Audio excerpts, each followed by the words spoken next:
Daddy. If you like what you see, comment and subscribe. Sipping on a 40.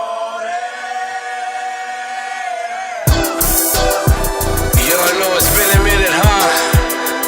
Homie, I'm back. Yeah, I said, homie, I'm back. Microphone check. 1 2 1 2. Hi, Daddy. Welcome everybody to the 52nd episode of Mr. Dad. We are doing our third installment of Absent Father. And I'm here with Alan. Thanks for having me, bro. Man, thanks for coming out. I really appreciate it. Was talking last week at the barbecue, the shindig, and you have like a very interesting story. And and you know, my homeboys, I was telling them about. I was like, man, Alan was telling me all this stuff, and I was like,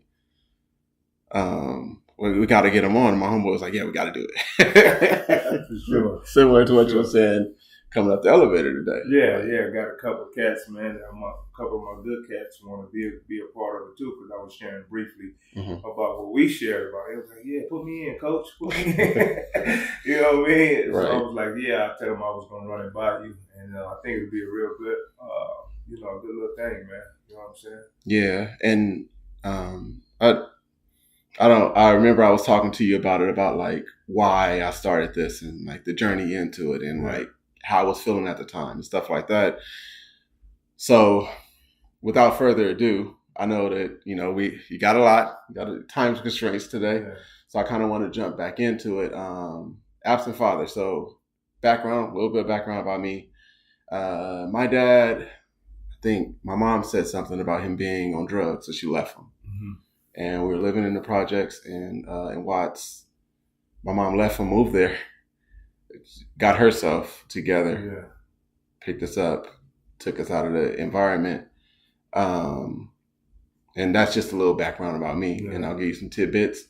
But of course, I want you to go ahead and see. And that right there is like how my story began. I come from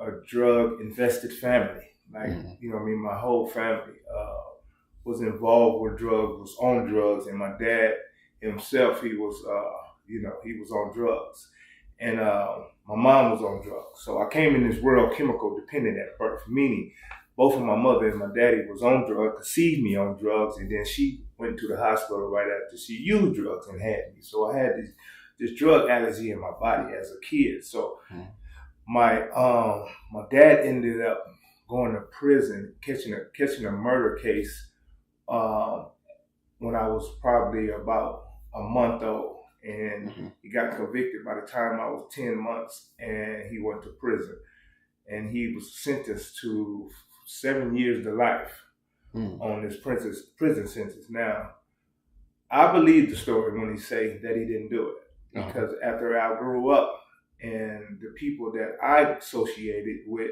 knew of the scenario, and then they told me what happened. So my daddy was an innocent man when he went to jail, and but he held the street code, you know what I'm saying, to his heart. He wouldn't do no telling, you know what I mean. And just a brief what happened, man. He left. He was there with one of my OG homies, and he left in a lady car to go get some drugs, and then come on his way back, he get into a car accident, and on the car accident, he jumped out and ran from the scene. And so the police from the car went back from the car. When they found the car, they went to the lady's house to go see what's up with the car. When they go back to the house, they find the lady dead. Now the guy that was there with him killed the lady while he was going to get some drugs. So when they ended up catching my daddy later that day, he had one shoe on and the other shoe was in the car. So they put the pieces together that way, and he ended up doing 42 years in prison. Came home 2019. And but just to back up a little bit, as I'm growing up, I'm growing up with my mom and all her brothers. Right? All of them active members in the streets, on drugs, the whole 9 yards. So when I tell you pimps, players, hustlers, and gangsters, bank robbers and forgers and dope dealers, that's all I was raised by, right? And they was raising me. So in the addict mind that they was in, they was only giving me what they had. And I didn't learn that until I got in this 12-step program, which I'll tell you a little bit later in my story. Mm-hmm. But I didn't understand that. All I felt was like, damn, why did I, have to grow up in this environment? Because it was times when I was like, damn, I don't want to, I can remember asking my mama, send me to a foster home. She was like, what? She really whooped my ass when I asked her that the first time, right? Because I didn't want what I was given. But the men in my life felt that they had to show me the ropes, so to speak. Right. They had to raise me this way. So, you know what I mean? And I grew up staying in this hotel we used to have in my neighborhood, and my family occupied the whole hotel, man. So when I tell you I go from this room might have been the bank robbers, my uncle, that robbed banks. And that one over here, he's a pimp. So he got holes in here. They got guns in this one. Then my other uncle, he cooking up dope in this room. And then this one is a gangster. So he got all the gangbangers in this room. So I'm going from room to room with these men and getting the game. And they was giving it to me the hard way. You know what I'm saying? And my brother was he was older than me, but he was younger than them. But he was already doing what they had taught him. So it was passed down to me, man, and it was embedded in me real young. Nigga, you better get in here and learn how to do this shit. Nigga, here, this how we strap up the gun, and this how we cook up the dope. So I jumped off the porch early in age, man. I think I was around about 11 years old, man, when I finally got my first sack. And being my uncles and them, they had kids, but I don't remember them being in their lives like that. But you know what I'm saying? They were just close knit to my family, to my mother, because that's where everybody hung at. You know what I'm saying? And that's where everybody was around. So they, as I'm growing up over the years, man, you know what I'm saying? I'm listening to my uncles and them, and I'm watching them slap the shit out of women, and I'm watching them having three. My uncle tell me, you better get a bra for each one, for this, for that. You know what I'm saying? You better have one. You know what I'm saying? Don't fall in love or none of that shit. So I grew up hearing this shit, man. So I'm being raised, but I'm being raised by multiple different personalities and men in my life, man, and I didn't have nothing else to counter with. It was, I watched TV and that was some bullshit on TV. Cosby Show, that shit was bullshit. Niggas ain't living like that.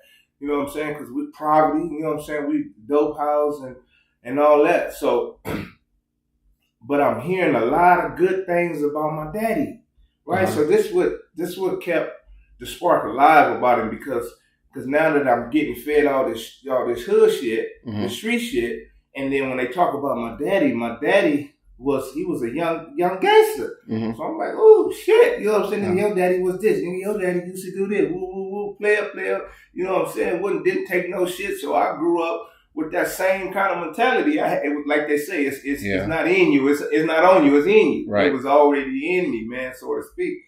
So I kept hope alive with just all the good things that I heard about him. And then after I jumped off the porch in probably like 86, 87, and started mimicking what I was seeing them doing, you know what I'm saying?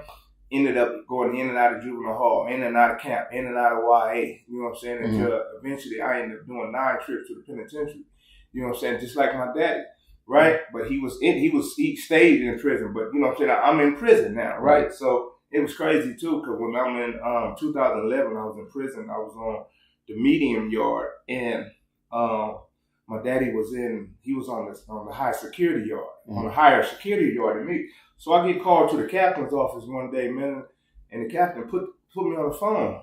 When he put me on the phone, it's like, I'm like, hello? He like, what up, man? I'm like, who is this? He like, this your daddy, boy. I'm like, my daddy? I'm like, what the hell? How you pull this off? Right. He's like, oh, man, I know, motherfucker. Ooh. So I got the chance to talk to my daddy, needless to say. He was in one prison yard, I was in another prison yard, man. But to back up a little bit more, man, like, I could say probably 1995, earlier than that, like 90, I met a sister that I had from my daddy's side of the family. She was older. And I saw her in passing. And my auntie told me that was my sister. Then I ended up seeing her again. 1995, I ended up running into my daddy's brother, and he took me to the house. And a couple of days later, I had the opportunity to talk to my daddy as a grown man for the first time in 1995. You know what I'm saying? And it was cool, man. It was cool. You know, I didn't really understand. You know what I'm saying? Right. I couldn't process because I was, you know what I'm saying, I was so knee deep in the lifestyle at the time myself by 1995. You know what I'm saying? The emotional part wasn't there. It was like, nigga, all right, nigga, you ain't there, whatever. You know what I'm saying? But, you know, as time, you know, progressing, time's going on, and I think when I had my first daughters,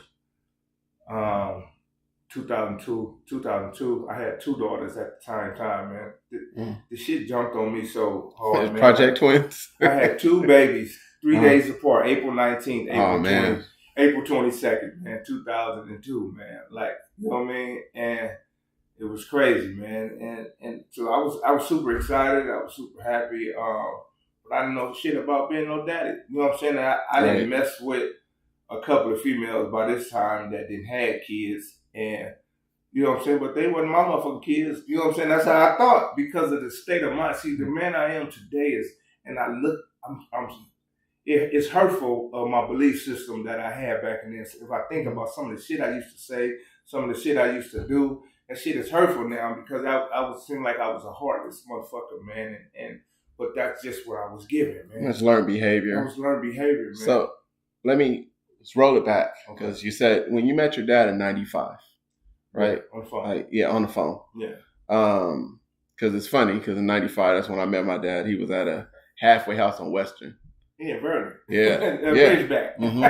And I went over there. My mom took me, bought me a soda. I tried to ask the hard questions. I'm 10. Yeah. The hard questions to me was like, what was going on? Like, where was you at? He was asking what I wanted, and I was like, I want a soda. Like, it's not. Yeah.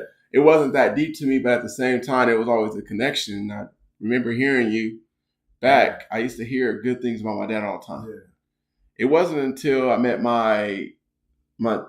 I got 9 sisters, so my sister Tanisha, she's the only one that speaks. I wouldn't say negative about my dad, but the truth. Okay. About the things like, my dad, like she talks about sometimes how, like when she was 12, my dad was drunk. And she, as a 12-year-old, she had to drive from the valley back to LA, back to the house. And she was scared out of her mind. And my dad was just like, don't crash my shit. Things like that. Yeah.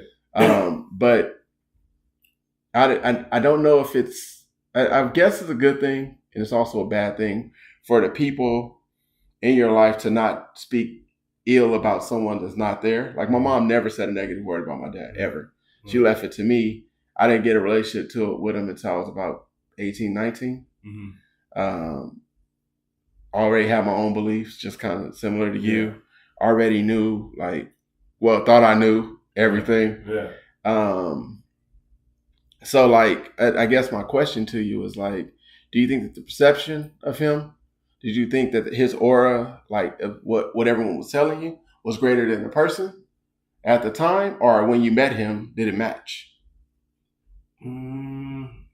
I think they spoke his truth at the time of the times when he was out there. Okay. You know what I'm saying? When he was free, mm-hmm. They spoke his truth because 42 years in the penitentiary changed all that. Right. And even though he had this big old reputation in prison, mm-hmm. I can remember times I was in another prison and I had newly just got to the prison and I'm walking down the corridor and it's like a group of little blood dudes. They sitting there, they like, hey, blood, come here, let me holler at you.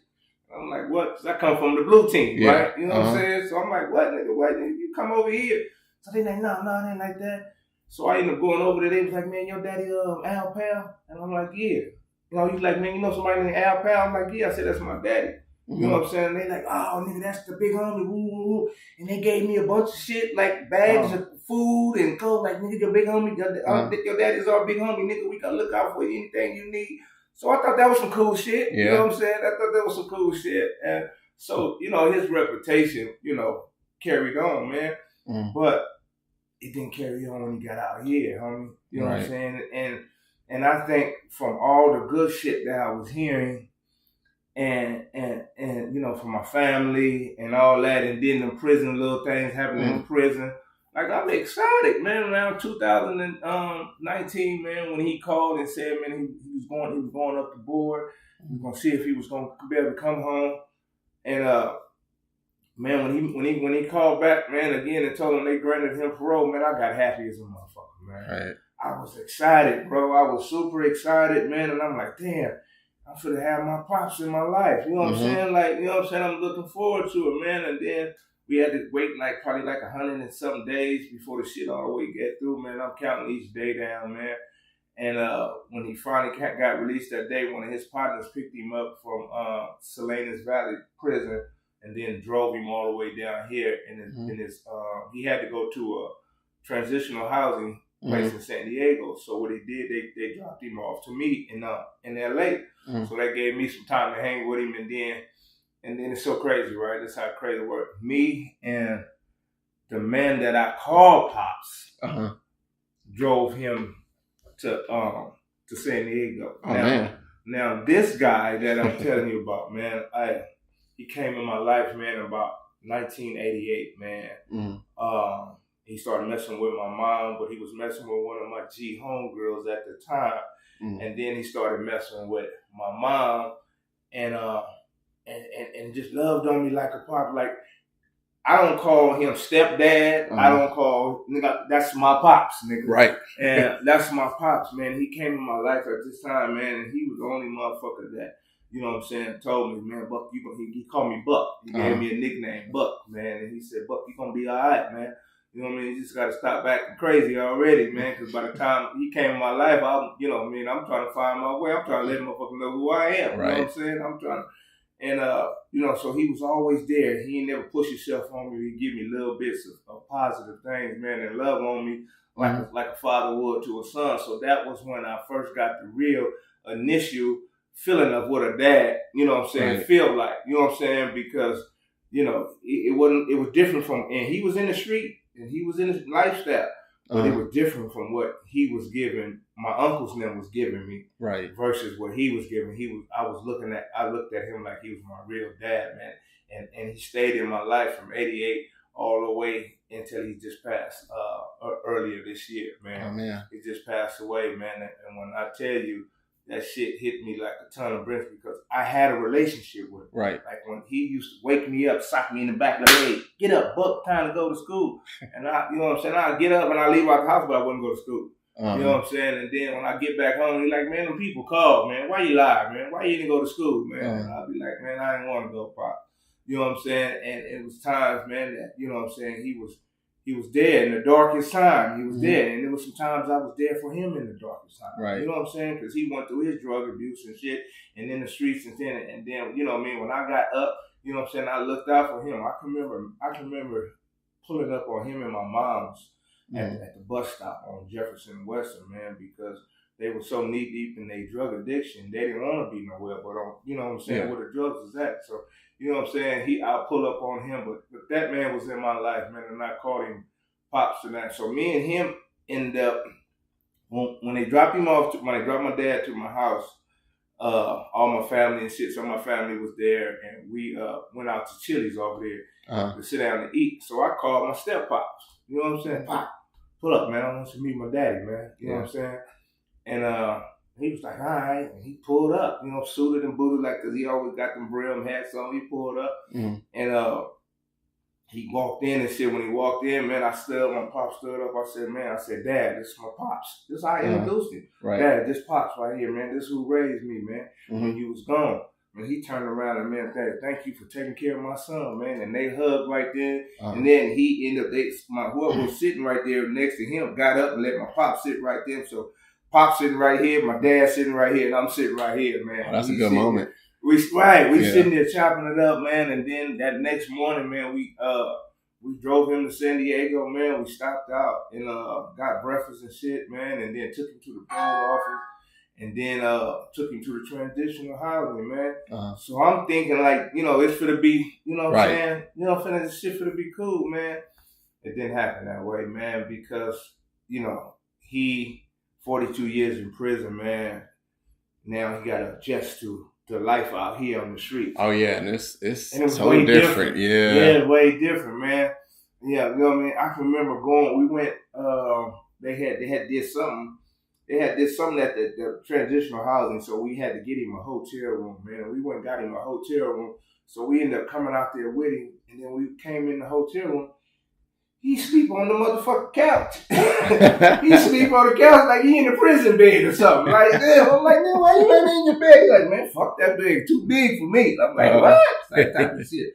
So I was patient with him, understanding with him, because by now, like I said, by that time I done did like 6-7 prison terms. So I understand what the prison does to me. Right. And but you know, here it is. It's 6 years later, man. 6 years later, and he's still in the same frame of mind. Sadly to say, he's still adjusting to life. Yeah, well, so I have a brother. He's my middle brother. Yeah. And he got out of jail. I want to say 20. It wasn't 12. It was like maybe 2010 or 09.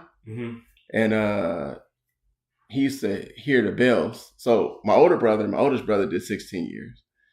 This brother did 9 at the time. He's in prison again. And he gets out, stays with my brother for a while.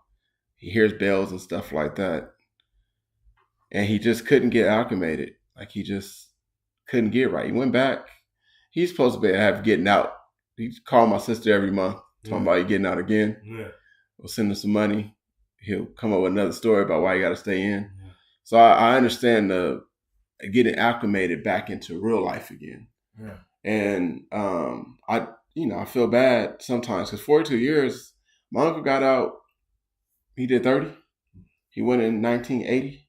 Got out maybe 5-6 years ago. Yeah. Something like that. Maybe a little bit more.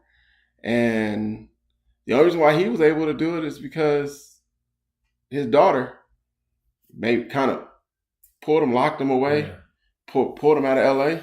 Yeah. Put him out in like the middle of the IE, moved him in with her, gave him food, gave him a place to live. Yeah. That's hard to halfway houses, man. Yeah. And that was his thing, man. Mm-hmm. That was his thing. He didn't want to come back to LA. Yeah. Good choice on his, because he knowing what LA was like, and he got, and he got the reputation that he got. So motherfuckers was waiting on him to come on. So San Diego, good rock, okay. Right. But I got a sister in Apple Valley. I got a younger brother that because he ended up. My daddy was like married. I think he told me like 3-4 times while he was in prison. You know what I'm saying? And I got a younger brother that came out of one of their marriage, right? And knee deep in the lifestyle too. My brother got like, I think about 9 kids, if not more, 9 kids, man. And so the shit is generic, man. Right. Like the shit is generic, man, because my brother run Moreno Valley. Like he that nigga out there, right? But he didn't change his life now too as well. But he been shot 12 times, and you know what I'm saying, and been back and forth to prison. Like, we inherit that shit from Pops, man. Like, it's no doubt, man. And he said too, you know what I'm saying? But I was asked a question before, like, they said, one of my partners asked me, he said, man, if your daddy was here, would your life would have been different? And I had to think about it. Then I said, no. Because he was doing everything that my uncles and all them niggas that raised me, he was doing. But he was just so happened to be the young wild one out of all them. Because my daddy went to prison when he was 19. You know what I'm saying? Yeah. 19, you know what I'm saying? 20 years old when he went to prison. He came home 60-something years old. You know what I'm saying? And I don't think, that my shit would have been any different, man. From the stories that I hear, I don't think I would have been as much as poverty that I was in because he was a go-getter. Right. He always had he was going to get the money. So, and let me not say this. He loved the shit out of me, bro. He did. And you know what I'm saying? He loved the shit out of me, man. And he had resentment with one of his brothers because when he got sentenced to that term in prison, he told his brother to take care of me. Right? He said, man, whatever you do, take care of Allen Jr., because I'm Junior, Allen Ross Jr., right? He said, take care of my son, man. And then I told him some shit that transpired between me and his brother and it put him in a whole different headspace, man. Put him in a whole different. By this time now, his brother then fell sick, right? His brother real ill. His brother passed on last year, as well, man. But you know, he didn't do what he wanted. You know what I'm saying? My daddy wanted, man. You know what I'm saying? He caused a lot of harm, right? And you know, and I told my dad what happened, and he wasn't too happy about that shit, man. And you know, it wasn't nothing sexually or nothing like that. You know, it had to do with drugs and shit and alcohol. You know what I'm saying? Instead of him being the uncle saying, no, nephew, don't do that, nigga, he was like, here, nigga, try that. Yeah. Type shit. You know what I'm saying? Push you in the wrong direction. Yeah, he try that, and I mean, and when he gave me that shit, you know what I'm saying? That shit, you know, I didn't learn until I got into the recovery part, man, of how the disease progressively gets worse, man. And from where I was at, you know, smoking the weed and all that shit, and then jumped to the you know, PCP when he handed it to me like that, it took me somewhere else. You know what I'm saying? It took me somewhere else, man. And I told Pop that I got my first hit from him, like, you know what I'm saying? And he didn't like that shit. You know what I'm saying? Yeah. He didn't like that. And but you know, then as I'm starting to have children, man, like by this time I'm him in the streets. You know what I'm saying? I'm him in the hood. And the homies, you know what I'm saying? And I got this reputation, we got this cracking, we selling big drugs and all this stuff, the money coming in and all this stuff, man. And you know, and I'm dibbling and dabbling on the side, playing with my addiction now, because I told you I had this allergy to drugs and alcohol in my body from coming in. So as I'm playing around, and then my disease flare up, and then I take off in a different direction in my life, you know what I'm saying? The kids was there, and them two babies, and then, you know what I'm saying? And when they was about 10 months, you know what I'm saying, I had separated. I had went, you know what I'm saying, a different way in my life, right? And that was the first time they moms seeing me, you know what I'm saying, just out of control the way I was, you know what I'm saying? And I promised, because I was with, let me slow down a little bit. I was with one lady, ended up with her for 12 years. And then I had the little lady on the side. That's how the babies was 3 days apart, April 19th, April 2nd. So the one that I was with, I promised her that I'd never have another child on her like that again. I'd never do her like that again. And that was in 2002, but in 2004, I had another baby. Right after that. You know what I'm saying? And then I had my son in October of 2006, and then I had another daughter in October of 06 as well. So, and now I got all these babies, man, and I'm thinking this, you know what I'm saying? This is all I'm supposed to be doing, making sure they have what they want, and then I'm not really being present, because I'm hiding them from this one baby mama that I promised that I never do that to again. Right. So I can't be over here with the son in 06, with the daughter in 06, because I didn't, you know, and I didn't really know for sure that my daughter Isaiah, the one that passed away, because she was born in 2004, and my daughter Kayla was born in 2006.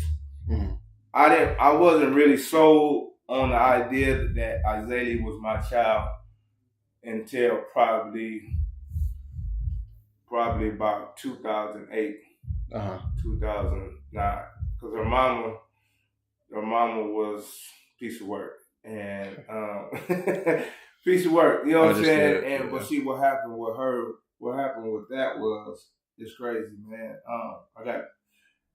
It still fucks with me today, man. I'm just gonna say it. You know, me and her mom got pulled over, got arrested. They found a bunch of drugs in the car. I'm out on parole. Mama lied to the police and said that's my shit, and they ended up taking her to jail. Oh. And she 7-8 months pregnant, big as a motherfucker, right? But she go to jail. I let her go to jail, bro. Like, you know what I'm saying? She, thank you. Look out for, you know what I mean? That's how my frame in my mind. That's what I tell you about when I reflect back on my life now in the frame of mind, the man I am today, and I see the shit that I used to do, bro. It fucks with me. You know what I'm saying? And it fucks with me. So she ended up having my daughter in jail. And then I'm at home. How did they find me? I don't know. I'm at home sitting next to that baby mama that I told I'll never have another baby on her. Mm-hmm. I'm sitting next to her when they called, and she had that baby in jail and told me to come get my daughter because my baby mama. And first thing out of my mouth, nigga, that ain't my motherfucking baby. I don't know what you talking about. What? Man, I don't know who the fuck you got the wrong person. Hung up the phone. Like that, and she looked like, what was that? I'm like, I don't know, baby. Some motherfucker talking about somebody in jail got a baby. I don't know. And she believed me. She was like, I said, man, that had to be the wrong call. Right. And so they ended up sending that baby to foster care because her mama had to go do that prison term or do that jail term from all the drugs. So she ended up sending her to foster care, man, and she stayed in foster care for like 10 years, bro. Like 10 years, man. And by now, I'm convinced that it's my child, that she's my child because she's grown up and she looked just like all my other babies. You know what I'm saying? She looked like all my kids. They you can tell they my kids. Like no, it's no point. And then they all got this shit right here. Like you see what I mean? My fingers go like that. They all got that. So you know what I mean. So by the time she started, I got out of prison again in 2011, and I moved in with the baby mama, Isaiah's mom. Right? I moved in with her, and shortly after that, man, she started the paperwork to get my daughter back. You know what I'm saying? Because it wasn't a done deal. You know what I'm saying? She had action about getting her back, so she started the paperwork, and by 2015. She came home, but I had already went back to prison in 2014. So when she finally landed home, I'm in federal prison in Beaumont, Texas, man, in federal prison. So I'm super excited talking on the phone and this and that. But she came home with a whole lot of anger, man, right, and a whole lot of resentment and a whole lot of questions like why the fuck if I got two healthy mom and daddies, because then when she get home she get to see the pictures of me. And before I went to prison, before she came all the way home, like for good, and before I had went to prison, she had popped up a couple of times. Let me not say that. So she came for little visits. You know what I'm saying? So I was able to see her, and then I brought her around my other daughters, and you know what I'm saying. And so then that's when they learned of each other and began to build a relationship with each other, right? And all that. So they so then when she finally came home, like I said, I was in Beaumont, Texas, in prison.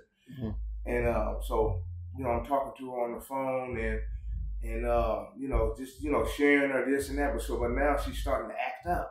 She's starting to rebel. You know what I'm saying? Right. Because that little anger is going, she still got that anger, and it's just like she's home. Then she came home to my baby mama, legally bipolar schizophrenic, like the real deal. Cuckoo, crazy as a motherfucker, right?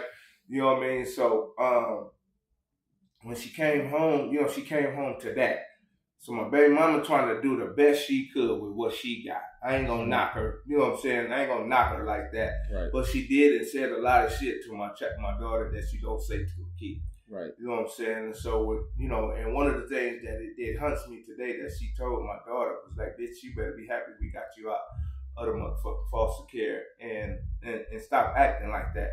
Like, you don't tell a fucking 11-year-old child that's been in foster care 10 years of her life to not to act like that. And so when I finally did come home, and I'm home on this ankle monitor, and I'm building a relationship with her, I told her I thought, you know what I'm saying, and taking her to school, and she, she's acting up in school, and you know what I'm saying, and then I get off the ankle monitor and get back to the lifestyle.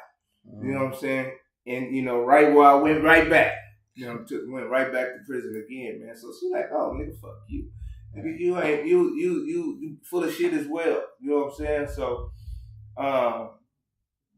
by 2017, 18, man, I came home and my daughter's just wild, man. Her and her mama didn't have fist fights, man, and I came home 2017, and you know what I'm saying, she's just out of control. I literally had to go to fucking Los Padrinos Juvenile Hall and visit my daughter, man. You know how fucking surreal that was? Like, I walked in this facility like, damn, I was a kid in every unit in this motherfucker, man. And I sat there and I talked to her, man, and I, you know, what I mean, I visited with her and I was telling her, like, baby, look, I did all this shit. You know what I'm saying? I cried with her, telling her, like, you gotta change it around. Whatever we can do is gonna get you some therapy, whatever.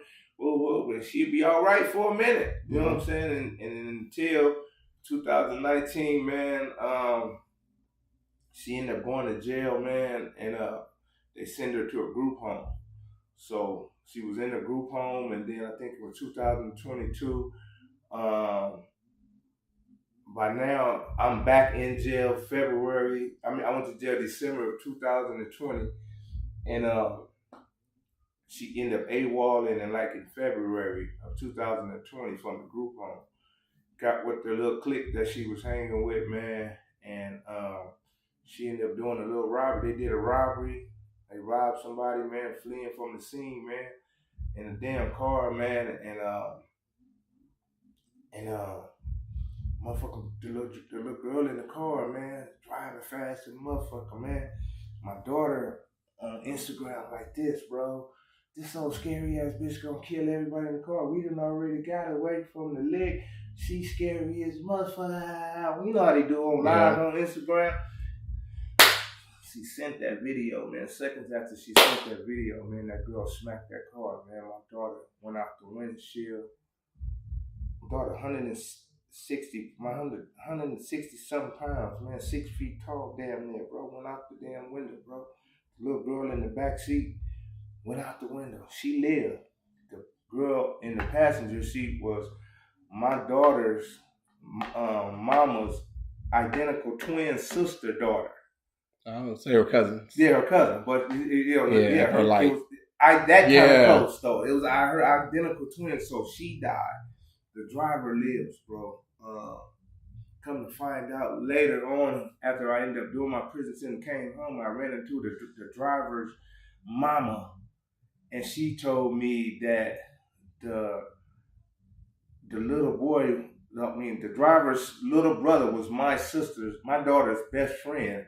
He killed himself. He's 15 years old, bro. He killed himself because his sister killed his best friend. That type of shit, man. So, you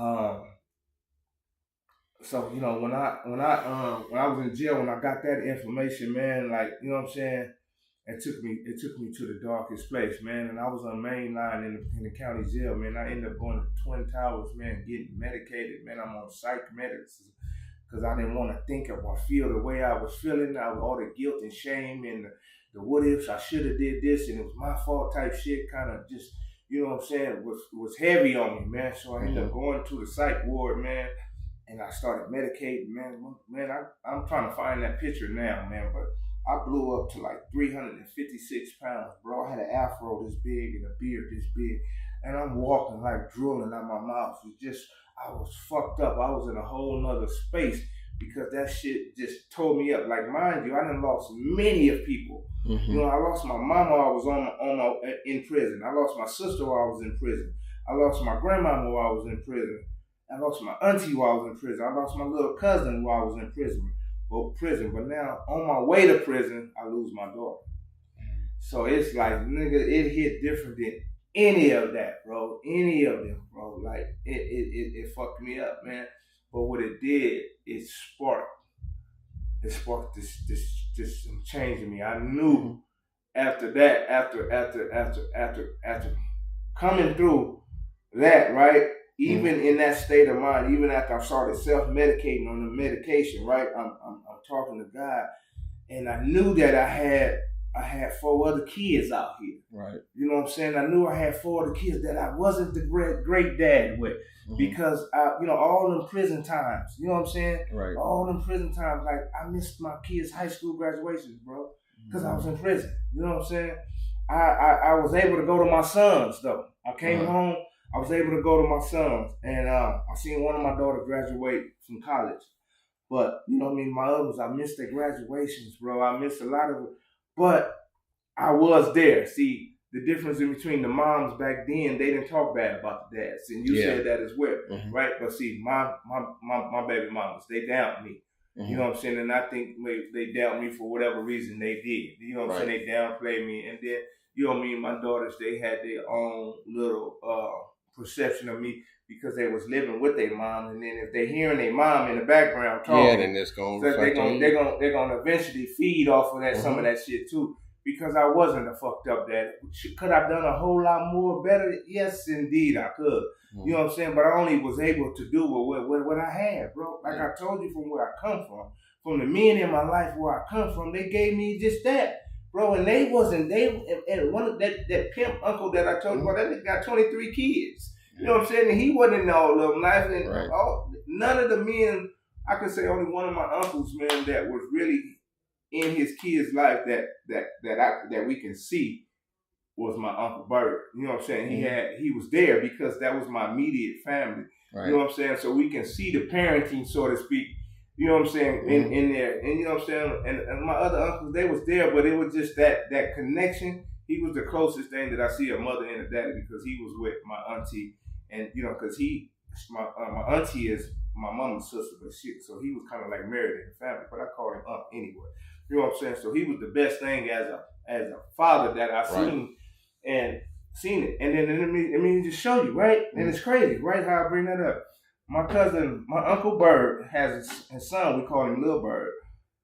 That nigga got married and was married for 30 years, nigga. And his kids, like that little relationship that his daddy showed with his mama, being with his mama, even through the mister. Because my cousin Bird was right there. You know, she could have went either way neither. But that little bit from with his mama and his daddy being present together changed something in him, showed him something, because that man got married and he had 2 kids. And them kids been in his life ever since. That nigga was the best father. And he still is the best father. You know what I mean? It's the cycle thing. So I'm with you on that. My brothers, they left for my dad. Yeah. And my mom took me here. Yeah. And though I still have my troubles, I always had like a right road. I had mentors that would tell me, hey, that's not right. Things like that. My brothers, jail. Yeah. All of them. Yeah. Like, and it's sometimes I call it the male effect, and people like we shortchange it now in society. But if you don't have that father there to like just make those, like you said, small tweaks, just to, hey, nope, hey, you know what I'm saying, get it back together. Because even with you, imagine if your dad, you're the one that raised you, wasn't there, and how much further off the rails you probably could have gone with just not even just a little tweak. Yeah. Because I got brothers that have been shot and killed. I got brothers that is out of prison right now. He's not doing as well as we would like him to, but he was. Yeah. And then when my dad died, it threw something off in him. Yeah. And then I have a brother that's in jail. Yeah. And they were raised by my dad. Yeah. So the things that my dad was doing spun off to them, and they lived the same life. And I was, going back, because I was listening to you the whole time, going back to how you would have that conversation with your homeboys, like, hey, if your dad was around, do you think it would be different? And you said, no, I have a homeboy. We're super tight. His dad was from 18th Street. He got killed when he was 22, something like that. Mm-hmm. And he tells me all the time, he would have got raised by his dad, he would have died too. Because everything that he went into foster care, everything that he like thought about in life, he would mimic off his dad, even after his dad passed. Yeah. And it was recently he got a chest from his people. He got it open finally, and it's letters from prison. His dad checking on him. Yeah. Writing his aunties, checking on him. Hey, make sure he's good. Make sure he's not doing this stuff. Make sure, And he was bouncing around, and it wasn't until he found his foster mom that changed his life. Foster dad changed his life, made him, pivot, because he was angry, he was fighting, Yeah. So, like, I do think that for better or worse, like, and that's one of the reasons why I did this pod, is that for better or worse, a man will change your life for better or worse. Yeah. Your dad will play that part in that position in your life, and we don't see it as a big thing until it's too late for us. Yeah. If I didn't have the mentors I have, I can just imagine, because the way that I was going, it's just you can't make these things up, man. And it wasn't. I mean, you know, and it seems that if I look back at my childhood, man, like everybody that I grew up with, man, the ones that was here, and there's some that's dead, there's some that's in jail for life, and there's some that's is still here. Right. And it's a lot, it's a few that's here that just jumped on a possibly new journey in their life later on in their lives. Like I'm 49 years old, man. I didn't, after that death of my child, man, when I was in jail and I stopped taking the medications and all that shit, that's when I began to talk to God and ask God for a new way of living, man. And I was 45 at the time. So that's when my change, even the spark in me wanted to change. I had to lose my child for me to want something different, man. And you know what I mean, like I was saying about my cousin, his dad, he had his troubles in life, but just the part where his kids was, you know what I'm saying, he just did something different than I did. And I can remember giving him a shout out over Facebook on his birthday years ago, and just telling him how, man, I'm proud of you, how you take care of your kids, because, you know what I'm saying, like I say, I was there, but I wasn't there. So I could have did a whole lot more, but then I've been made out to be like I wasn't there. Right. But I was in the street. That's all the fuck I knew. You know what I'm saying? That was all what I knew. I was just in the street, man. And then when they called and need something, I was there to give them. Right. You know what I'm saying? But that time, and the time that they needed, I didn't, you know what I'm saying? I wasn't. So I'm going to take that on the chin. You know what I'm saying? I'm going to take that on the chin, man. But, you know what I'm saying? And money does help, man. My dad not being there at all and us having to go through struggles. And, when you're young, you don't know you're poor. Right. You don't know you're poor until you run into somebody that got some money. Right, exactly. So when, we didn't know sport, we just thought we were just living. I thought everybody was living that way. But then I go to it wasn't poor. Yeah. The kids didn't grow up. Like my baby mama that I was with for the 12 years, that's one thing I applaud her. She kept a roof over my kids' head. You know what I'm saying? And then one of my other baby mamas went through a little hardship because of, you know what I'm saying, some things that happened in her life. So where she wasn't, for a minute, she wasn't, but for the most part, she been well off ever since. You know what I'm saying? So as far as being provided, their mothers always took care of them. Just the piece that daddy that was missing. That's what, you know what I'm saying, what was missing out there. Right. You know what I'm saying? So when I come home this time, bro, when I came home and lost my daughter, you know what I'm saying, I was in jail, man, and I was talking to them through the time, like when the funeral planning time, I was talking to my daughter. And then one of my daughters told me, bro, like after the funeral was over with, she was like, you know what I mean, okay, like I walked through this with you on the phone calls and all that, but she was like, don't contact me no more. Until when you get out and you want to, you know what I'm saying, do something different with your life, then maybe we can start to build a relationship. And that shit stung. But that shit stung like a motherfucker. She told me that, you know what I'm saying? It stung. I'm like, okay, you know what I'm saying? So when I did come home this time, man, I came home and with just one thing that showed me something that was different, man, that was gonna be different. Man, all them other 9 times out the penitentiary, the first stop when I get off the bus, I go to my neighborhood. Every time. First, I go right back to my neighborhood. But this time, bro, I did not go. So I knew something. I did not go. I did not drink no alcohol, and I did not go to my neighborhood, man. And that was big for me, man. And when I turned around and looked around, here it is, 3 years and a couple of months, I ain't been in my neighborhood, bro. Like, I see my homies on social media, they give me big respect, they give me big ups and all that. But that was big for me because I had to get out the chokehold from that shit so I can finally find out who I am, right? So I dived in. When I came home this time, I dived in to Alcoholics Anonymous, man, and I found out that I was a fucking alcoholic and that I had a drug addiction, you know what I'm saying, a problem, right? So I found out some shit that I suffered from, man, and I fucked around and I got a sponsor, man, and I got a sponsor. God put a man in my life, man, that comes from the same walk of life I come from, man. And man, and he been showing me the way, man, this whole time. And so when I come home, my kids, they happy to see me like they always is, but they're a little like, okay, nigga, what you gonna do this time? Right. And I didn't set out to prove nothing to them, because I knew I had to get me together first. Right. I had to get me together. So I dived in this fellowship shit, man, and I got around a bunch of men that's like-minded men, man, and they've been directing my path this whole time, man, and they've been showing me the way, man.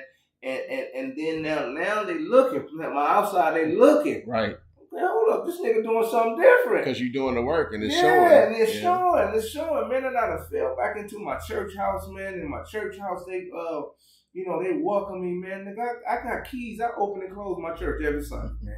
You know, come on, man. Like you can't tell me what God won't do, man. Man, and I got a group of men today, man, that surrounded me, man.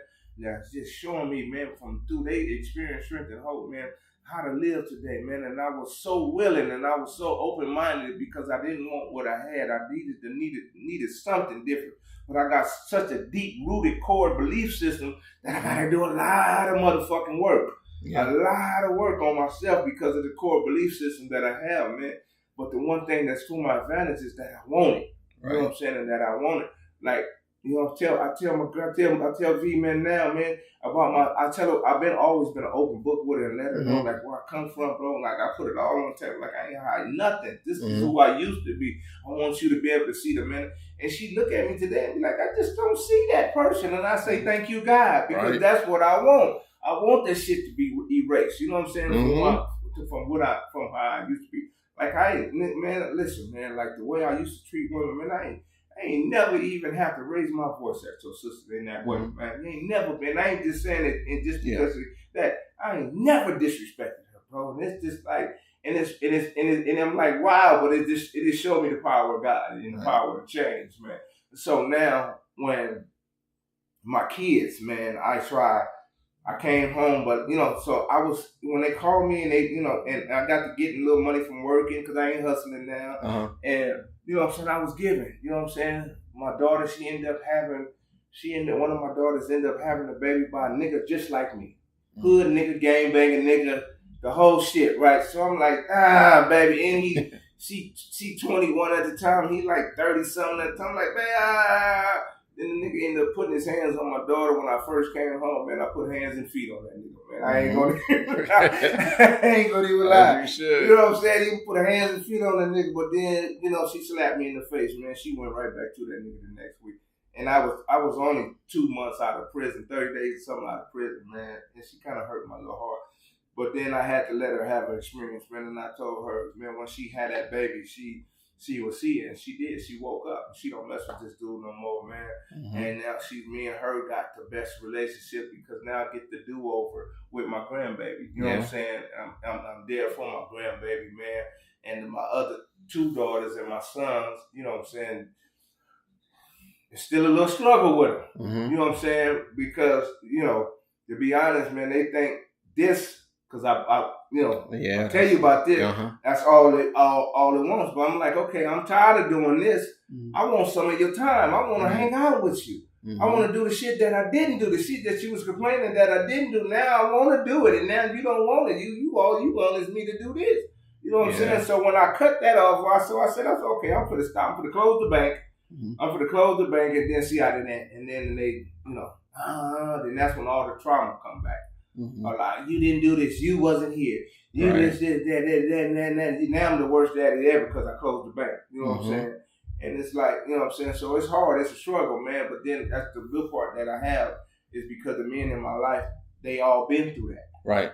So they told me, man, just stay present. Yeah. Man. Just be there, man. They're going to come around. They're going to come around. They're going to come around. Man, and just the other day, this last month or so, man, my other daughter, my 19-year-old daughter, man, called me out the blue. And she ain't talked to me in a whole year because I closed the bank. And she called me and she told me, Dad, I need to come over because I need to get away. And we'll just say, come on. You know what I'm saying? She came, she got here, and she told me that she was pregnant. So now I'm about to be another grandpa. She's 6 months pregnant by a dude that's been, putting his hands on her and all this. So I'm talking to her and I'm trying to, what I mean, give her, but she's still a little like this. You know what I'm saying? And I'm trying to give her whatever that I can that she's willing to. But it was some kind of blockage there because her mama said some shit in between this time and that time. And it kind of had me like, you know what I'm saying? Her mama had a whole nother dude raising her. Oh, yeah. You know what I'm saying? And the whole dude thought he was she was his child. You know what I'm saying? Oh. And still think she's his child to this day. Oh. But she looked like my twin. So, I know what it is. And she got this shit that I'm telling you about. So, and then I got another one, man. Uh-huh. I got another daughter, man, a light-skinned, high yellow twin of mine, man. And she just got died. She's 20. She's one of the ones that's 23, 3 days apart. Mm-hmm. She's, just found out she got diagnosed with lupus, man. Oh, so, but she still has her thoughts. She's just starting to come around. We were just on FaceTime the other day with her and my other daughter.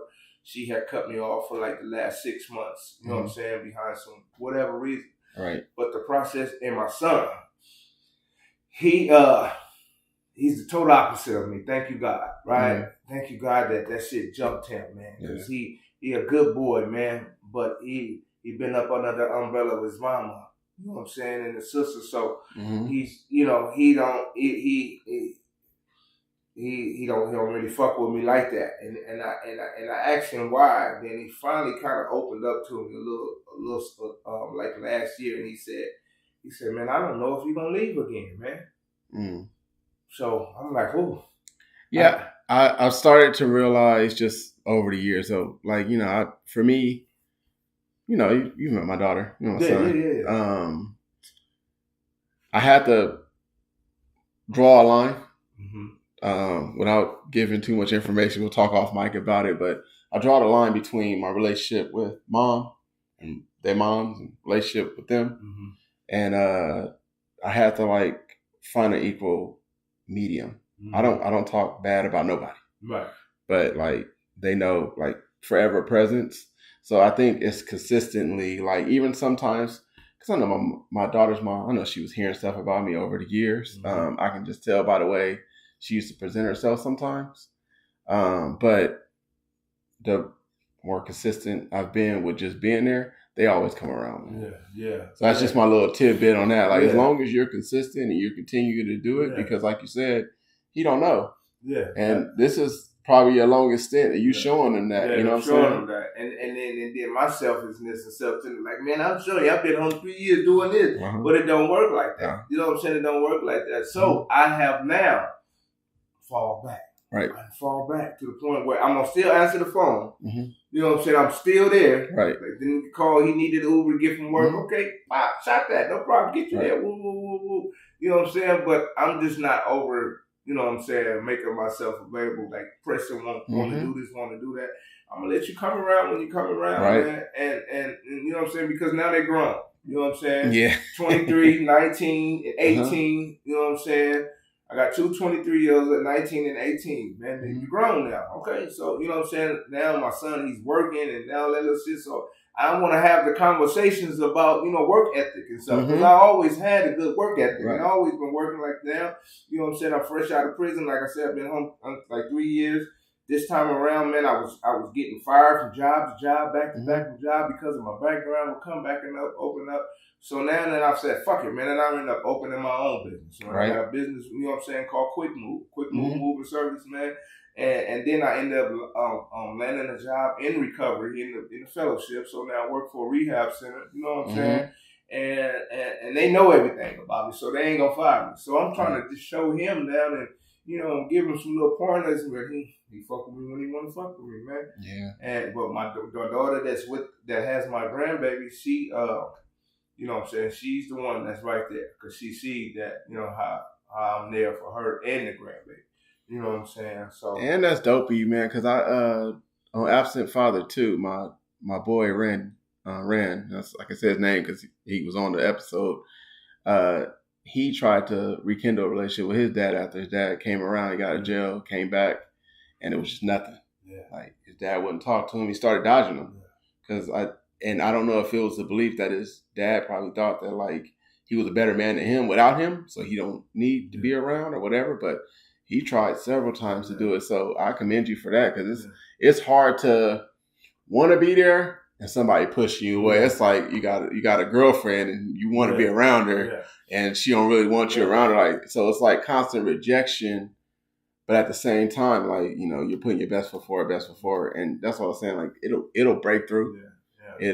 it's just gonna take some time. And even in a sense with my dad, man, like I just because when I talk to him, when we do talk, you know what I'm saying, I talk to him like I'm talking to you, bro. It's like, and it's not like I'm disrespectful to him as my dad, but that's all I don't, you know what I mean? I don't know how else but to conversate with him, man. Yeah. And, you know, it's been, like I said, it's been 6 years, man, and he's still having really transition. I don't know how much time he need to adjust to life out here, man. And somebody because I said, man, why don't you just call sometime, man? Like, he don't even call, man. He said, well, won't y'all call me? You know what I'm saying? And then it made me think, like, okay, you said, call you, but nigga, you should be programmed with calling because you've been calling for 42 years, nigga. So if anything you should do, you can be able to call. Man. You know what I'm saying? If you don't pull up, you had as a phone then. I agree with you. I think it's a pride thing. My dad, so I told you, I met him when I was 12 at a halfway house. Yeah. Didn't see him again until I was 19. See, that shit. And then it was because my brother, he ended up going back to jail. My brother got out of jail and wanted us to like all reconnect. Yeah. So that when my brother got out of jail, I was 16. Took me to go see my sisters. Not my sisters, but my other sisters. Yeah. Took me to go see my brothers. Like we went to prison. Went to go see my other brother. Like he was trying to reconnect, and this is when my brother was sober. So this is like him out of prison trying to, remend the family. I went to go see my dad on 42nd in Avalon. He was living in a back house. And then that's when we started to actually have a relationship. 18 till he passed away when I was 22. Yeah. And I always tell people this, like, and no shit, I don't lie about this. Best 3 years of learning somebody. Like getting to know my dad, getting to know where his brain was. Like now there's no fogginess. He's not under the influence of nothing no more. And it's just like learning him. And I think my brother did the same thing. And I think that's why he fell off the wagon. It's because my dad was a drinker. My brother was not. My brother was drinking wine and Pruno in prison. Right. And I think when my dad died, it started funneling in. I remember one time I went over there for Thanksgiving. My dad was still living. And my brother was in prison, the Thunderdome thing. Me and him fought in the garage for what reason, I don't know, for about an hour. Yeah. I didn't crack his ribs. He broke my tooth. And my dad was there watching. And I think that my brother still wanted to make him proud somewhat. Because my dad was the man, kind of similar to your dad. He lived in the Brims, the 20s, which is funny because all his sons became Crips. It's weird. Yeah.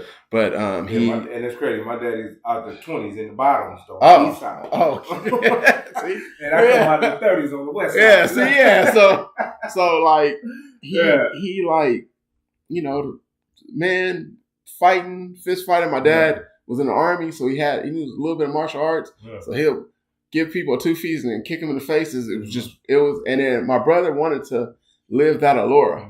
And my brother went to prison. He was, I forgot, he was Lil Tyson or something like that. He was a fighter too. But I think that he really went in that. So when my dad died, I think a piece of him died. And then his life just went downhill, man. And I try to come around, but everyone's kind of fell out of his corner except me. But then the burden maybe a year ago got really heavy for me. I had to kind of step back. Yeah.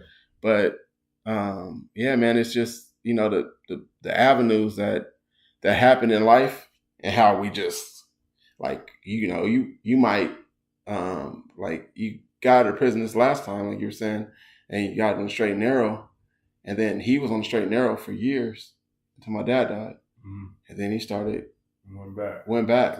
That's why I stay plugged into the power of God, and I stay close to like-minded men, man, so that don't happen, man. And this shit that didn't happen then came up that I look back on my experience where I would drink about before. Nigga, I used to have a drink about every motherfucking thing, nigga. I drank when it wasn't nothing wrong, nigga. And today, it's just not like that, man. You know what I'm saying? when a thought comes about it, I tell her thank you for sharing. Then tell my head thank you for sharing, because that ain't gonna happen. Because I know I break out in handcuffs every time I drink.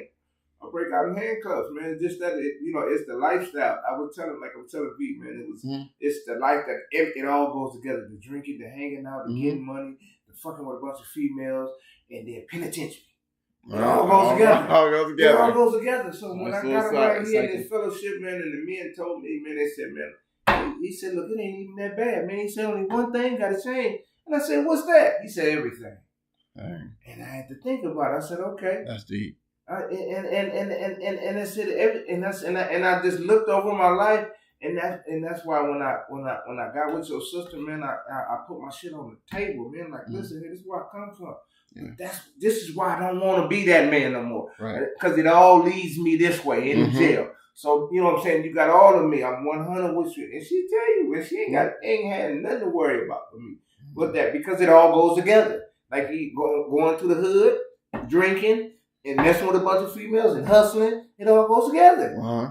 Ends up back in jail. I told you, 10 times in the penitentiary, man. Yeah. 10 times 10 trips to the penitentiary, man. You know what I'm saying? And I'll be 50 years old next year, man. 10 trips, man, back to back. So I'm like, fuck that. One thing, I'm for to change it all, man, with God's grace, man.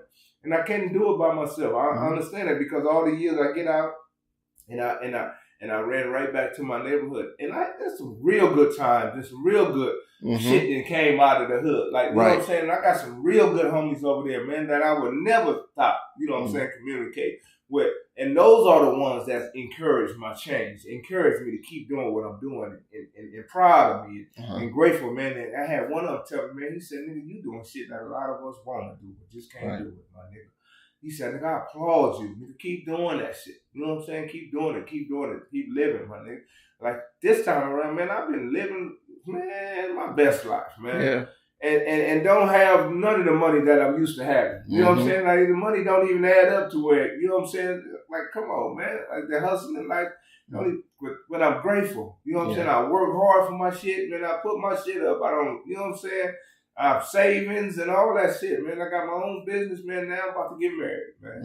You know what I'm saying? Now I go from that player nigga that'll tell you 5 baby mamas to now I'm about to get married, man. Right. You know what I'm saying? Yeah. And it's a blessing, the stability that, like, you've chose over, like, an unstable life. Yeah.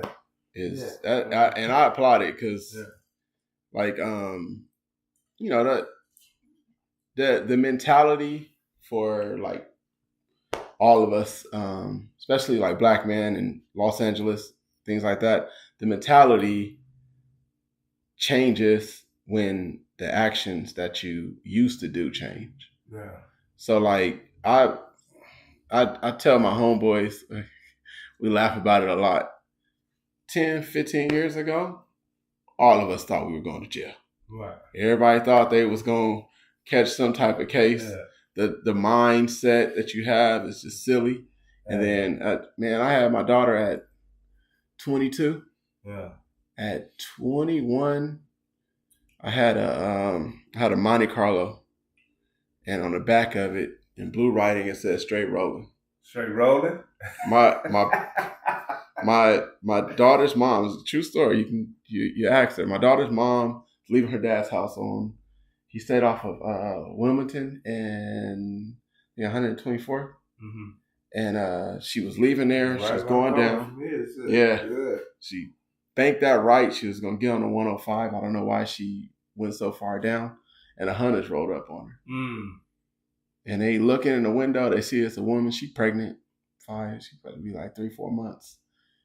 And they like, fuck straight rolling. Fuck straight rolling. And she's like, you better get out of here before I, turn this car around and go back to my daddy's house, because her daddy, old school. Mm-hmm. And she tell me that. She turned on Snoopy Blue. She just, we dumb. Man with the game. Yeah. And then I go, she called me and tell me this. Man, something clicked in my head. I was like, what are you doing? Yeah. What I asked her, what is she doing? And I asked myself, like, what are you doing? Because they could have ended you and my baby. Yeah. Now I'm going to jail. Right. I know I'm going to jail. Right. And so I went home, man. I took that shit off my window. I told her, like, stay your ass, like, go to your daddy house, go up, come back down, get on the freeway a different way. Like, you know, like, it's just the idea, the mentality, and like what we have to change. And then from there, we just started doing the work. Yeah. And we left on terms of like, I exceeded the assignment. I'm getting out of LA. Yeah. Okay. She ain't going, like, my daughter was going to Maxine Waters in LA. She not going there. I moved to Montrose. I was up in the mountains, man. I was like, because the mentality got to change. Like, if we don't change, like, y'all, we gonna die. You would think that shit. 2008, man. I playing with a woman's heart, man. Mm-hmm. She cut my motherfucking throat, bro. Like, I had 36 stitches in my throat, nigga. She slit me, nigga. All this cut, nigga. She slit me from right here to in my sleep, mind you. Oh man. Nigga, playing. She slit me from here to there. Then she cut me from here to there, and then she cut me again, right there. Yeah. In my sleep, bro. And you thought you think a nigga would get it. That was in 2008, nigga. I didn't mean to say this. I'm just saying. I didn't mean it until 22, nigga. You know what I'm saying? Like, for real. Like, nigga, I didn't get it together. The insanity in that, just alone. Like, nigga, that shit is scared a nigga straight. Man. Nigga. I had 36 stitches in my throat. Nigga, that bro trying to kill me, nigga. You playing with my feelings, nigga. Yeah. You know what I mean? And I'll be telling people, like, the heart. And then, on top of that, too, you share a bed with somebody, and you would think that would be, like, you would, like, do right by them because you got to trust them at your most vulnerable time. Yeah, sleep. Yeah. Nigga, for a long time, like, I wouldn't stand at no motherfuckers' houses, none of that shit. Oh, yeah. I was fucked up, nigga. When I started messing with your sister, nigga, I used to sleep with my back because I was fresh out of prison. Oh, man. Yeah. And she used to be like, and she'd be like, why do you don't move at night or nothing? I'm like, this is the way I sleep. But all that shit, I just still be thinking, like, shit, I don't know you might be crazy as a motherfucker. You know, cut a nigga while I sleep. You know what I mean? I was thinking, y'all, you know, all that shit, man. But yeah, man. So like, I guess we'll get back and we get closing because you gotta go in a minute. But overall, like, now that you are in it, like, in the saddle, in your kid's life, in your grandkid's life, like, how does it feel? Man, it feels real good, man. With the little bit that they give me, man. You know what I'm saying? What I would like more, you know what I'm saying. But the relationship that I'm developing with my daughter that has the daughter, that's wonderful. You know what I'm saying? Because what I'm doing is I'm allowing them to be them, learning how to allow them to be them. You know what I'm saying? And I can't change what they thinking. I can't change how they feel. I'm just allowing them to be them, man. And I'm accepting them today as who they are. They don't want to be bothered. They don't want to answer their phone. They don't want to call. It's cool. You know what I'm saying? It's cool. I'm hopeful that things will get better, man. As I grow and as I'm learning, as I'm still doing inventory on myself day to day, man, inventory on my day to find out where I've been wronged at, where I wronged someone in my day, and you know what I'm saying, I promptly go back and I apologize and try to make right my wrongs. And as long as I can be a better version of me each and every day, I feel like the relationship will come through, man. You know what I'm saying? And that's my hope. You know what I'm saying? And God don't make no mistakes, and God is in my life today, wholeheartedly, man. So, you know what I mean? Yeah. Yeah, that my friend's mom, the one I was telling you that came into his life and like saved him. Yeah. She told us, and I thought it was a gem, with just everything that you just said. And she told us to say, she said, in your relationships, learn to know them for them and understand them for them, and don't try to understand for yourself. And what that does is, like, it makes so much better. You give people space to learn and blossom, and then hopefully they give you that stuff in return. So, but I do appreciate your time, man. For sure, man. Let me open up, get some of this shit up off me. And then also, like, you know, we'll talk about, because I would love to do a DAC talk with you and your boys. Yeah. And, we're gonna put that together, put a date together. Okay, yeah, put just that together, and I can run that by them when you got time. And let me know the date, so I slide it by them and see what we can do. okay, man. Come together. All right, well, you guys, that's episode 52 with Alan, absent father, and I hope you guys learned something from this. And you know, if you want to support him, you know, change can't happen. Like you heard my story. Like I don't care damn where you at in your life. If you want something different, you got to do something different. But the most important thing is that you got to put your hand in God's hand and let God lead, man, for sure. All right, you guys. So until next time, have a good night. Stay safe and love each other. We out.